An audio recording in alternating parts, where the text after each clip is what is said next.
নমস্কার, বর্ধমান ঘরকন্যা একটা ব্লগ থেকে তোমাদের সবাইকে স্বাগত। তোমরা কেমন আছো? এই দেখো, এটা আমার নতুন বাড়ির ফ্যামিলি মেম্বার।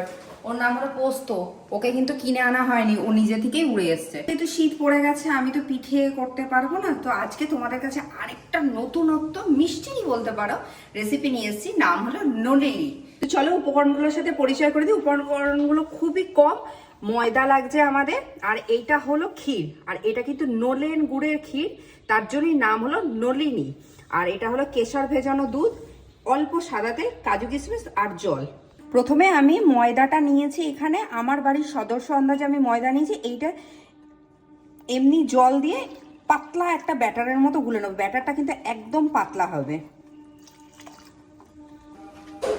এই দেখো গোলাটা আমি কিরকম বানিয়েছি, একটু পাতলা ধরনের হবে, কিন্তু মোটা ধরনের হবে না। যত পাতলা হবে এটা কিন্তু ভালো হবে। এটা কিন্তু দুধ বা গরম জল এইসব কিচ্ছু দেওয়া দরকার, নর্মাল যে জল হয় সেই জল দিয়ে তোমরা করতে পারবে।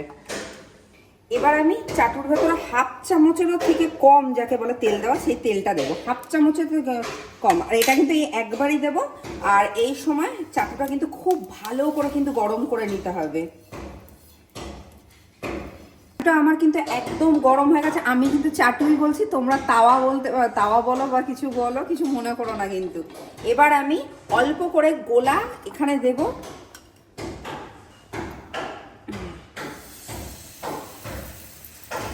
আমি ছোট 2 হাতার মতো গোলাটা দিলাম। গোলাটা কিন্তু খুব সুন্দরভাবে হতে হবে।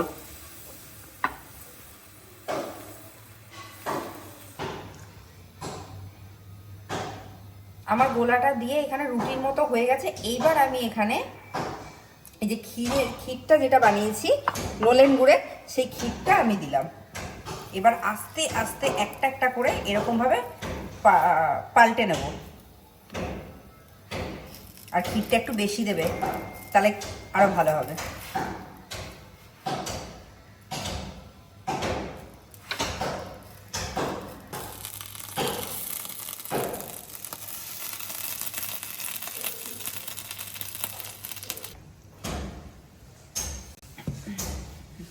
এই দেখো, আমি কিন্তু একটা তোমাদের রোলের মতো করে দেখালাম। তোমরা এরকম ধরনেরও করতে পারো। এরকম হাফ একটুখানি দিলে,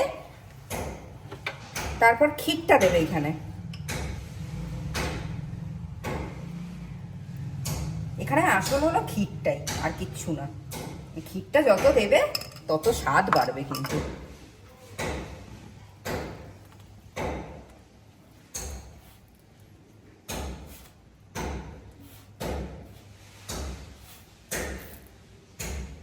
দেখেছো, এরকমও তোমরা বানাতে পারো।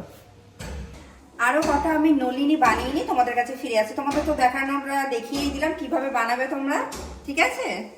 আমার কিন্তু তৈরি হয়ে গেছে নলিনীগুলো। এবার আমি একটুখানি সাজিয়ে দেবো।